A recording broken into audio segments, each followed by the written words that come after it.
Alright, so I'm going to be teaching you guys how to do this hairstyle. I'm going to tell you everything you need after the intro. So yeah, keep watching, like, comment, subscribe.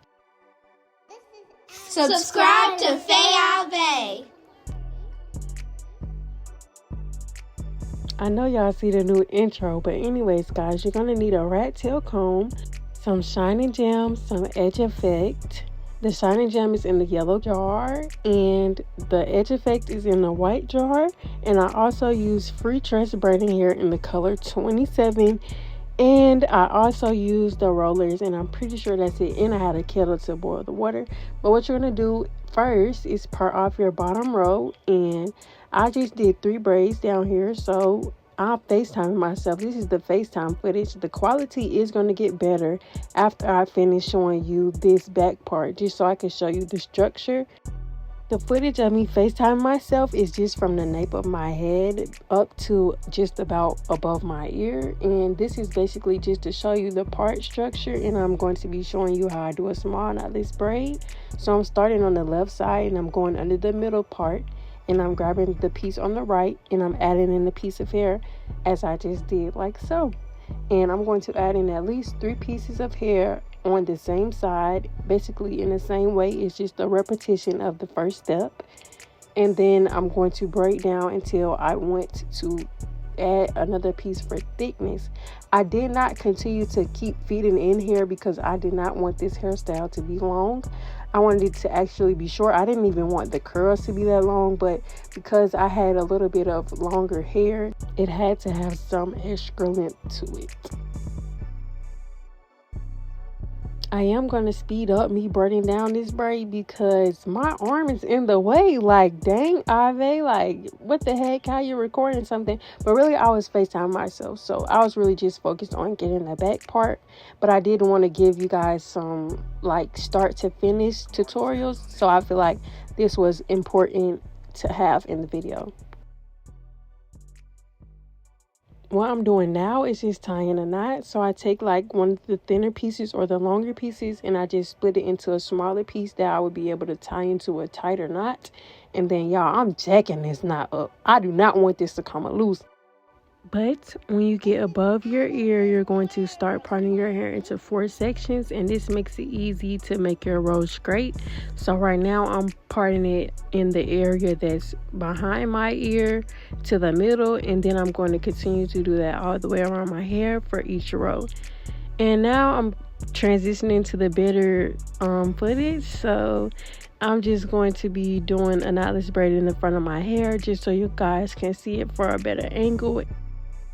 I don't think I did this in the first part of the video, but basically before you start the braid, you're obviously going to break the hair down into smaller pieces that you can add to your braid. And you don't want the pieces to be too thick, otherwise your braid will be very thick at the top and skinny at the bottom. So you would want them to be the same thickness throughout the braid. And basically I'm just going in with my shining gem, my edge effect again, and I'm combing out my hair. And I'm going to do the same thing that I just did in the other braid, which was start on the left side, go under the middle piece and grab the right piece. And then I'm going to add in a piece of the hair right there. And then, well, actually this is from the other point of view because the camera flips it, so it's actually on the other side, but you could do it either way. It doesn't matter what side you add the hair onto.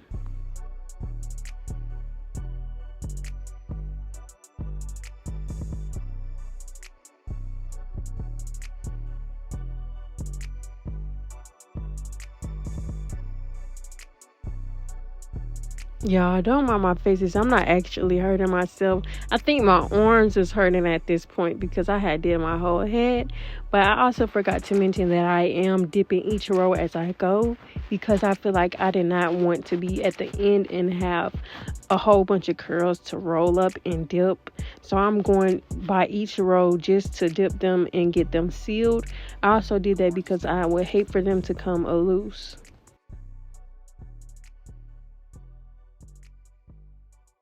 When it comes to braiding down, I do switch hand positions and use multiple different methods of braiding. So right now, I don't know which one is underhand or overhand, but I know this method is usually tighter than the other method that I use for braiding, so that's why I'm using it up until I get past my real natural hair and it's tucked, because this method actually tucks your hair very well, way better than the other method.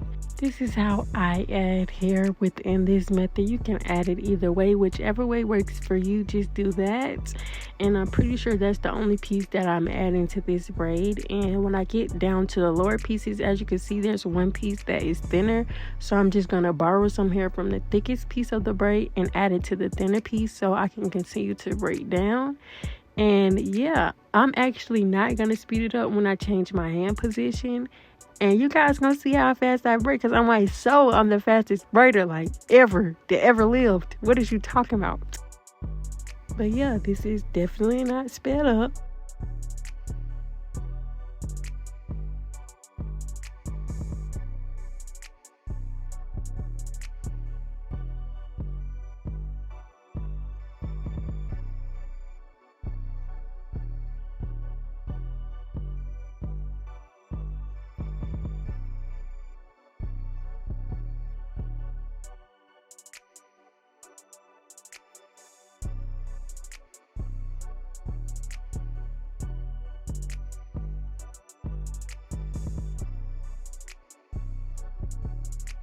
I actually didn't split a piece because the pieces in this braid were already thin, but this is the final braid. And now I'm just taking all the braids in that row and I'm putting the ends together, putting all the knots together. And then I'm going to take my curling rod and I'm going to wrap my hair around it, but I'm going to twist the hair as I'm going down. As you can see, my hand is rotating up until I finish with all of the hair. So I'm going to wrap the whole piece. And then I'm heating up my kettle in the background. It's actually in my bathroom, so I'm going to go get it. And then I'm going to dip the braids. I did dip above the curling rod just because I like mine more flexible. But you can dip them however you would like to dip them. But yeah, you can see them going into the water. These are the braids final. I actually did not like them like that. I chose to do this hairstyle because I knew I was going to put it in updos and different hairstyles.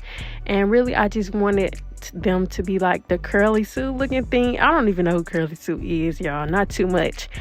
But now I'm just putting it in a ponytail and I'm going to leave a part of it in. Like when I pull the last loop, I'm not going to pull it all the way through.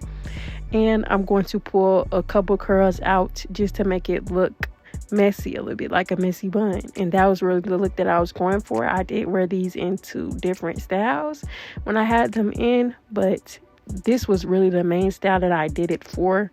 I don't know why I did a whole long 6-hour hairstyle just to put it in a bun. That sounds so ridiculous and delusional. But anyways, y'all, I pulled the curls to the front, as you can see, and I'm just messing with them, making them look neat. And then I'm going to go in with my mini flat iron. I'm going to curl all my edges and I'm going to use spritz before I curl them. Y'all, I know that's crunchy. I know you ain't supposed to do that, but I really don't care because I do what I want. But anyways, I'm just spraying it with some spritz and then I'm curling it, and then I'm spraying my toothbrush with the spritz, and then I'm going to like brush them down with the toothbrush, and that's how I did my edges. And then I'm going to show you the final presentation of the hair. And I really hope you guys enjoyed this video and you learned something. If you learned something, please comment and let me know. Thank you, and I appreciate you guys.